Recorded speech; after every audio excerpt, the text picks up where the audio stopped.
ಮರುವಳು ಜನನೀ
ನವಮಾಸಗಳವರೆಗೆ ತನ್ನುದರದಲ್ಲಿರಿಸಿ 10ನೇ ತಿಂಗಳಲ್ಲಿ ಹೆತ್ತು ಈ ಪ್ರಪಂಚದ ಬೆಳಕನ್ನು ಕಾಣಿಸಿಕೊಟ್ಟು ನನ್ನ ಲಾಲನೆ ಪಾಲನೆ ಮಾಡಿದಂತಹ ನನ್ನ ಹೆತ್ತವೇ ಸುಭದ್ರಾ ಮಾತೆ.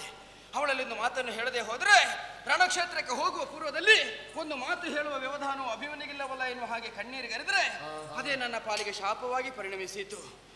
ಈ ಪ್ರಪಂಚದಲ್ಲಿ ಹುಟ್ಟಿದಂತಹ ಮಕ್ಕಳು ಮನೆಯಿಂದ ಹೊರಗೆ ಹೋಗುವಂತಹ ಸಂದರ್ಭದಲ್ಲಿ ಯಾರಲ್ಲಿ ಒಂದು ಮಾತನ್ನು ಹೇಳದೇ ಇದ್ರೂ ತೊಂದರೆ ಇಲ್ಲ. ಹೆತ್ತ ತಾಯಿಯಲ್ಲಿ ಹೇಳಿ ಹೋದ ಅಂತಾದ್ರೆ ಅವ ಕಾರ್ಯದಲ್ಲಿ ಯಶೋವಂತನಾಗ್ತಾನೆ ಎನ್ನುವುದರಲ್ಲಿ ಅನುಮಾನವೇ ಇಲ್ಲ. ಹೆತ್ತವೆಯ ಚಿತ್ತವನ್ನು ನೋಯಿಸುವುದಕ್ಕೆ ನನ್ನ ಮನಸ್ಸು ಇಷ್ಟಪಡುವುದಿಲ್ಲ. ಆದ್ದರಿಂದ ನನ್ನ ತಾಯಿ ಅಂತಃಪುರಕ್ಕೆ ತರಲಿ, ವಿನಯದಿಂದ ವಿಷಯವನ್ನು ಅರುಹಿ ಆ ಬಳಿಕ ಕಾರ್ಯೋನ್ಮುಖನಾಗ್ತೇನೆ.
ಪುರರಿಯೇ ಎಲ್ಲರಿಗೂ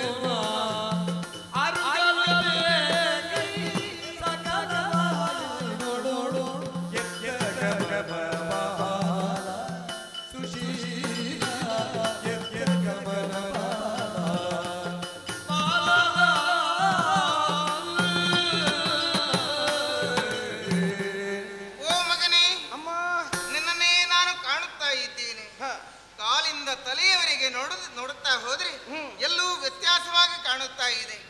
ಇದೆಲ್ಲ ಬೇಕೆ ಕಂದ ತಾಯಿಗೆ ಬಳಿ ಬರುವಾಗ? ಯಾವುದಮ್ಮ? ವೀರ ಕಸೆಯನ್ನು ಉಟ್ಟುಕೊಂಡಿದ್ದೀಯ, ಚಟ್ಟೆ ಚಲ್ಲಣವನ್ನು ಬಿಗಿದಿದ್ದೀಯ, ಎದೆಗೆ ಸೀಸದ ಕವಚವನ್ನು ಅವಚಿಕೊಂಡಿದ್ದೀಯ, ತಲೆಗೆ ಶಿರಸ್ತ್ರಾಣವಿದೆ, ಬೆನ್ನಿಗೆ ಬತ್ತಳಿಕೆ ಇದೆ, ಕೈಯಲ್ಲಿ ಕೈದುಗಳಿದ್ದಾವೆ.